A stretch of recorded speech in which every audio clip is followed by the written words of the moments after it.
यहाँ से तो बीजेपी लग रहा है हमारे अपनी गांव से कि मोदी जी भी अच्छा काम कर रहे हैं और धामी जी भी। बीजेपी का, क्योंकि वो अच्छा काम कर रही है। बीजेपी का पलड़ा भारी है। हर तरह से हम नारी शक्ति को हर जगह में आगे रखा है बीजेपी ने। जब आपदा आई थी ना, कांग्रेस वालों ने सारा यहाँ भी वहाँ भी ऐसा दिखाया, दे दिया हो गया। सारे बजट अपने आप खाए, बस कुछ नहीं किया। हमारे केदार क्षेत्र का बहुत अच्छा काम करे धामी जी भी, बहुत बढ़िया काम कर रहे हैं योगी जी भी और धामी जी भी हमारे केदारनाथ जी के लिए। नमस्कार, स्वागत है एक बार फिर से आप सभी का हमारे चैनल में। इस समय हम केदारनाथ में हैं। केदारनाथ में अब उपचुनाव होने वाले हैं और नारी शक्ति का यहाँ पर बहुत बड़ा योगदान रहता है, क्योंकि जब भी यहाँ पर मैक्सिमम टाइम नारी ही एक विधायक बन के आगे आई हैं। आपका क्या नाम है? मेरा नाम रेखा देवी। सबको मेरा प्रणाम। क्या कहेंगे आप, इस बार चुनाव है, उपचुनाव है, कौन जीत रहा है, बीजेपी या कांग्रेस? यहाँ से तो बीजेपी लग रहा है हमारे अपनी गांव से, और गांव से भी मुझे यहाँ जो क्षेत्र है हमारा, तो यहाँ से भी बीजेपी है ज़्यादा आगे। क्यों बीजेपी के इतने समर्थक क्यों हैं? बीजेपी के पहले से समर्थक रहे हैं, अभी भी समर्थक हैं, क्योंकि हमें उस पर पता नहीं क्यों इतना लगाव हो गया है कि मोदी जी भी अच्छा काम कर रहे हैं और धामी जी भी। क्या क्या अच्छा काम कर दिया केदार? अच्छा काम ये किया कि मातृ शक्ति का बहुत सम्मान करते हैं, और लोगों को जो भी है, ये भले ये है कि रोजगार की बात है, तो रोजगार भी वो कह रहे हैं कि छोटे छोटे घर में कृषि उत्पाद खोलो, कुछ भी समूहों से कुछ काम करो, महिलाओं को भी दे रहे हैं काम, इसलिए हमें खुशी है। जो कांग्रेस भ्रम फैला रही है कि भू कानून लूट लिया हमको और ये केदारनाथ मंदिर अब वो दिल्ली ले गए हैं, तो क्या मानती हैं आप? क्योंकि कांग्रेस इसलिए फैला रहे हैं बात को कि इनकी वो न चले राजनीति, हमारी चले फिर से, इसलिए चला रहे हैं वो सब। यही बात है उनके मन में और कर भी यही रहे हैं वो। तो धामी जी से खुश है जनता केदारनाथ की? खुश हैं हम, बहुत खुश। चलिए, आपका क्या नाम है? मेरा नाम श्रीमती सीमा देवी है। क्या कहेंगे आप, चुनाव है, किसका पड़ रहा भारी इस बार? बीजेपी का। क्यों? क्योंकि वो अच्छा काम कर रही है। अच्छा काम कर रही है? क्या क्या अच्छा काम कर दिया? कैसे? चलिए, आपसे बात, क्या नाम है आपका? राजेश्वरी देवी। अच्छा, क्या कहेंगी, अभी चुनाव है, उपचुनाव है 20 तारीख को, तो क्या लग रहा है किसका पलड़ा भारी है? बीजेपी का पलड़ा भारी है। क्यों?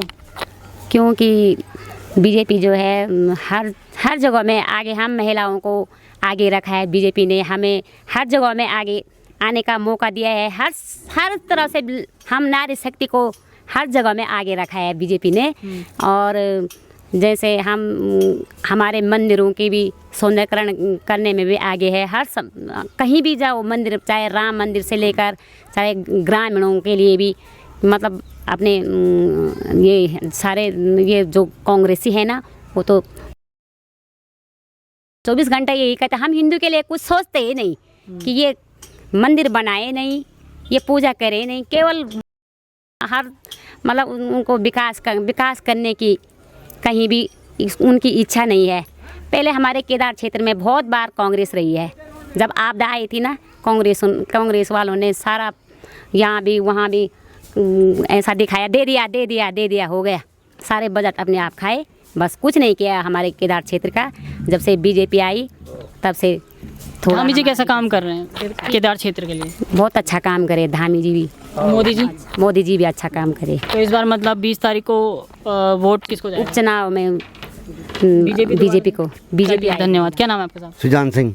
सबसे पहले बात करते हैं, क्या नाम है आपका? प्रीति देवी भंडारी। सबको प्रणाम। सबको प्रणाम। आपको क्या लगता है इस बार जो उपचुनाव है 20 तारीख को, कौन इस आगे जा रहा है? इसमें हमारी बहन आशा नोटिया। क्यों?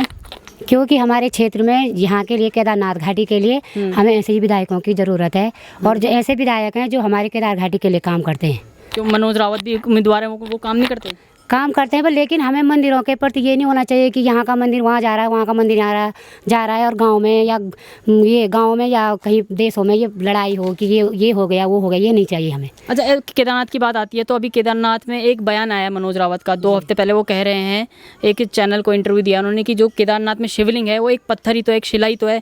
अब मानो तो भगवान है, नहीं मानो तो पत्थर है। इस तरह का बयान आता है उनका। तो कितना इत्तेफाक रखते हैं आप इस बात? मानो तो पत्थर है क्या, वो बात सही बोला उन्होंने। तो उनके घर में भी तो भगवान होंगे, उनको मत मानो। वो तो माने हम कि ये पत्थर ही है, चाहे वहाँ हो चाहे मंदिर में, वो तो पत्थर ही है। पर वो तो आप लिंग है, वहाँ तो पत्थर की मूर्ति का है, वो तो आप लिंग है। मंदिर तो हम लोगों ने बनाया उसको। वो तो भगवान भोलेनाथ पहले से वहीं पे हैं।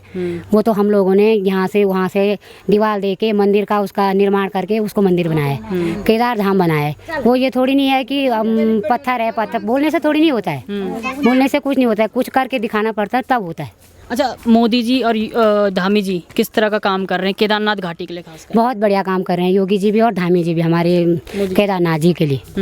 जैसे मोदी जी भी हैं, उन्होंने एक बार जब कांग्रेस वालों ने जब बीजेपी में ये कांग्रेस वाले बीच में आए थे पिछली बार में ये शैला रानी जी से पिछली बार, तो उन्होंने मोदी जी को वापस भेज दिया था। फिर भी उन्होंने भगवान से 2013 में भगवान से प्रार्थना की कि ये भगवान मैं तेरे मंदिर पे आ ना पाया पर लेकिन ऐसा हो कि मैं तेरे मंदिर पे आ सकूँ। वो हुआ, वो कि भगवान जी ने उनकी सुनी और वो वहाँ पे गए। इसीलिए अब वो हर साल केदारनाथ भगवान के दर्शन करने आते हैं। क्या लगता है 20 तारीख को चुनाव है, कौन जीत के आ रहे हैं? बीजेपी जीतेगी। क्यों? बीजेपी जैसा काम कोई नहीं कर रहा है। Modi ji world famous leader हैं। मोदी को वर्ल्ड मान रहा है, हिंदुस्तान क्या मानेगा, पूरा वर्ल्ड मान रहा है। बीजेपी एक देशभक्त पैट्रियट देश है, जैसे जापान है वैसे बीजेपी है। अच्छा, पैट्रियट देश है एक, जैसे जापान पैट्रियट है वैसे हिंदुस्तान में पैट्रियट है। बीजेपी पैट्रियट है, देश पे मर मिटने की शक्ति है। हम क्यों मानते हैं फौजी आदमी, हम तमाम आदमी फौजी क्यों मान रहे हैं बीजेपी को? वो हमारा को नहीं देती कुछ, बराबर एक देशभक्ति है, ह्यूमैनिटी है, इसलिए मानते हैं बीजेपी को। अच्छा, जो क्षेत्र का विकास है, खासकर केदार खंड का विकास है, मोदी जी और धामी जी किस तरह से कर रहे हैं? बहुत अच्छा कर रहे हैं। पूरे रोड बन गई हैं, जगह जगह बिजली है, जगह जगह लाइटें लगी हुई रात के लिए। क्या चाहिए? सबसे ज़्यादा डेवलपमेंट उत्तराखंड में है, इस केदार घाटी में है। मैं पूरा हिंदुस्तान घूम चुका हूँ, बाहर से लेकर रेगिस्तान तक चले गया हूँ। इतना विकास यहाँ, इतना विकास कहीं नहीं है। अच्छा, केदार खंड की बात करते हैं तो जो मनोज रावत है कांग्रेस के प्रत्याशी, अभी उनका बयान आता है कि केदारनाथ में जो शिवलिंग है वो सिर्फ एक पत्थर ही है, मानो तो भगवान है, नहीं तो पत्थर ही तो है, ये कह रहे हैं वो। उनके लिए तो पत्थर है। जो अगर पत्थर होता तो सारे केदारनाथ में जब आपदा आई सब मकान सब गिरे, पत्थर वो पत्थर क्यों नहीं गिरा, क्यों नहीं बहाव पत्थर इतनी? और मोदी जी फिर दोबारा वहाँ गए। मोदी क्यों जा रहे हैं बार बार? शक्ति नहीं है तो फिर क्यों जा रहे हैं? इतने यात्री क्यों जा रहे हैं? शक्ति नहीं है तो, इतनी शक्ति है तभी, जब सर आप में इतनी ह्यूमैनिटी है तभी तो आप इधर हमको पूछना हाँ भी क्या है। अच्छा, धामी जी की बात करें तो धामी जी इस बार तीसरे नंबर पे हैं इंडिया में। पहला नंबर पे मोदी जी हैं, दूसरे नंबर योगी हैं, तीसरे नंबर पे धामी जी हैं। अच्छा, जो धामी जी ने काम किया है वो कोई चीफ मिनिस्टर नहीं कर सकता है। चलिए धन्यवाद। क्या नाम है आपका सर? मेरा नाम घनानंद सती है। घनानंद सती। क्या लगता है इस बार जो चुनाव हो रहे हैं, उपचुनाव हो रहे हैं केदारनाथ में, किसका पलड़ा भारी है? चुनाव तो ये है, एक परिपाटी है। ये जो चुनाव तो होते ही होते हैं, 5 साल में होते हैं, ये उपचुनाव हो रहा है। तो सवाल ये है कि हम पारी मसल में बोल रहे ना, गोरी काली भली है ना गोरी भली। हाँ, बोलो कोई नीच, हम बुरू भी कहते नहीं बोल रहा। तो हाँ, तो सवाल ये है कि बीजेपी जो है कि क्या सब बीजेपी कह रहे हैं, लेकिन इस बात को कोई नहीं देख रहा है कि बीजेपी ने जो फ्री राशन लोगों को दी है, कहाँ से दी है, कहाँ से, किससे वसूल हो रहा है? अंधाधुंध महंगाई हो गई है, लोग चरम सीमा, लोग परेशान हैं आज महंगाई से। इसलिए जो है कि बीजेपी भी भली नहीं है, और कांग्रेस ने तो अपने बुरे हाल अपने कर्मों से किए। कैसे? ये कि अपनी पेट पीट ढोल बजाते रहे कि हम कांग्रेसी हैं, काम कुछ नहीं किया, अपने अपने घरों बढ़े रहे। तो आज जो है पैसा का खेल है, ये करोड़ों रुपया अरबों रुपया जो खर्च हो रहा है ये चुनाव पे, गाड़ियों पे आना जाना, इधर खाना पीना लेना देना जो भी है, अरबों रुपये का खर्चा है। ये कहाँ से पैसा इकट्ठा हो रहा है? तो इसलिए जो है ना काली भली है ना गोरी भली, दोनों में 19-20 का अंतर है। दोनों में 19-20 का अंतर है। बीजेपी जीत जाए या कांग्रेस जीत जाए, बस। अच्छा, सबसे बड़ा मुद्दा पहाड़ की बात करें तो भू कानून का है सबसे बड़ा मुद्दा। अरे भू कानून आम आदमी कहाँ जान रहा है? वो आप हम कह रहे हैं भू कानून, कब से चिल्ला रहे हैं भू कानून? हुआ कुछ? कोई बात हुई? किसी से पूछा गया? कभी नहीं पूछा गया। हम यहाँ सड़क पर बैठे हुए 30 साल से, कभी कोई आया ही नहीं, कभी पूछा ही नहीं भू कानून कह रहे हैं क्या ये हम मूल जो हैं हम भी उसी श्रेणी में हैं, और जो यहाँ विदेशी आया वो भी उसी श्रेणी में है। तो भू कानून सब कह रहे हैं, लेकिन कर कहाँ रहे? और चुनाव के टाइम पे ये मुद्दा आ जाता है, अजय साहब भू कानून हाँ हो जाएगा, करेंगे, और कहाँ किया? हर चीज़ का ये कहते हैं कि हो जाएगा, वो कुछ नहीं रहा। होगा नहीं होगा, हम नहीं लगता ये करेंगे कुछ। तो अब यही है भू कानून, कुछ नहीं है, आम आदमी की समझ में कुछ नहीं है। अच्छा, जब केदारनाथ की बात आती है तो भगवान जो केदारनाथ हैं यहाँ पे, 4 धाम की बात सबसे पहले आती है। तो कुछ कार्य हुआ है यहाँ पर 4 धाम को लेकर? अरे महाराज, 4 धाम को लेकर हमने तो पैदल यात्रा देखी, आज जो है हवाई जहाज़ों में भी चल रहे, कहाँ से हो रहा है ये तो जो है केदार बाबा की कृपा है। हमारी तो यहाँ पहाड़ की उत्तराखंड की हमारी 2 फैक्ट्रियाँ हैं, केदार बद्री। केदार बद्री नहीं होता यहाँ हमको कोई जानवर ही नहीं पूछता हमको पहाड़ियों को।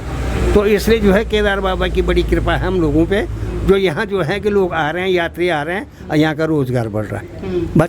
अच्छा, लास्ट में एक सवाल है, क्या लगता है यहाँ से कौन जीतेगा? मैंने कहा नहीं, कांग्रेस भी जीत सकती है और बीजेपी भी जीत सकती है। 50-50 मामला है। 50-50 है, एक 19 है, एक 20 होगा, बस ज़्यादा अंतर कुछ नहीं पड़ेगा। चलिए, धन्यवाद।